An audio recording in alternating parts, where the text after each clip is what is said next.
என்னுடைய வாழ்க்கை என்பது இந்த சக மனிதனுக்காக அர்ப்பணிக்க வேண்டும் என்று நான் வாழ்ந்து கொண்டிருக்கின்ற இந்த வாழ்க்கை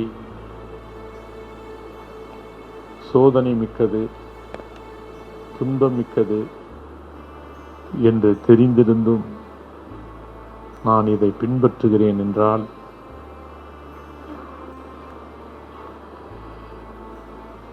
விதி வலியது என்பதை இறைவன் எனக்கு உணர்த்தி இருக்கிறான் என்றால் இறையருள் இந்த குடும்பத்திற்கு இருக்கிறது என்றால் என் மகன் எனக்கு திரும்பி கிடைத்ததுதான்.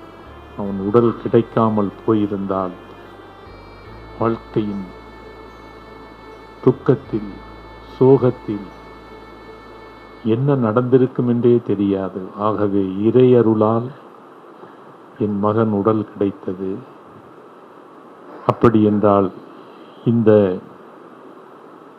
நான் செய்த காரியங்கள் எல்லாம் இறையருள் பெற்றதாக இருக்கிறது என்பதை உணர்ந்து இனி அதை விரிவாக்கம் செய்து இந்த சமூகத்திற்காகவும் சக மனிதனுக்காகவும் வாழ்வதுதான் இந்த பிறப்பின், இந்த படைப்பின், இந்த வாழ்க்கையின் அடையாளம் என்பதை உணர்ந்து அதை நோக்கி நான் பயணித்துக் கொண்டிருக்கிறேன்.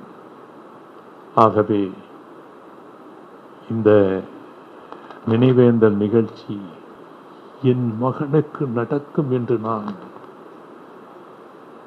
ஒரு காலம் கனவில் கூட நினைக்கவில்லை. என் மகன்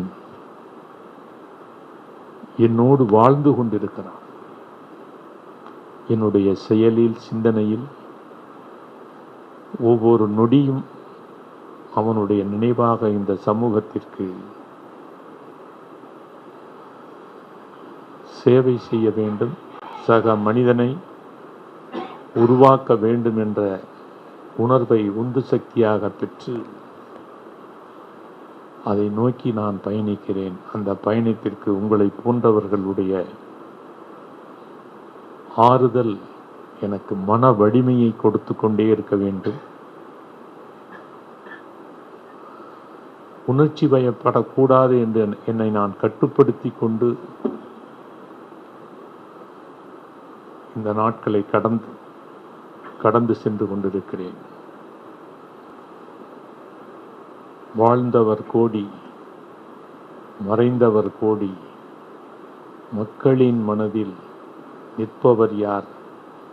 வினாவை கேட்டு அந்த வினாவுக்கு விடையாக வாழ்ந்து கொண்டிருக்கின்ற புரட்சி தலைவரின் அறிவுரையின்படி ஓடி ஓடி உழைக்கணும், ஊருக்கெல்லாம் கொடுக்கணும் என்ற அந்த பாதையில் பயணித்து சமூக மாற்றத்திற்காக இந்த வாழ்க்கையை அர்ப்பணிக்கிறேன் என்பதை மாத்திரம் இந்த நினைவேந்தலில் கூறி இந்த நிகழ்ச்சியில் நான் பேச வேண்டாம் என்று வெற்றியை கேட்டேன். இல்லை ஐயா, நீங்கள் ஏதாவது 2 வார்த்தை பேச வேண்டும் என்றதால் இந்த கருத்தை நான் பதிவு செய்கிறேன்.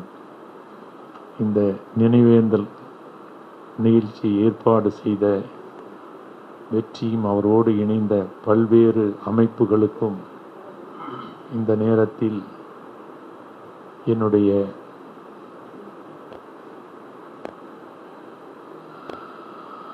உங்கள் அனுதாபத்திற்கும் உங்கள் அன்பிற்கும் என் நன்றியை தெரிவித்துக் கொள்கிறேன். வணக்கம்.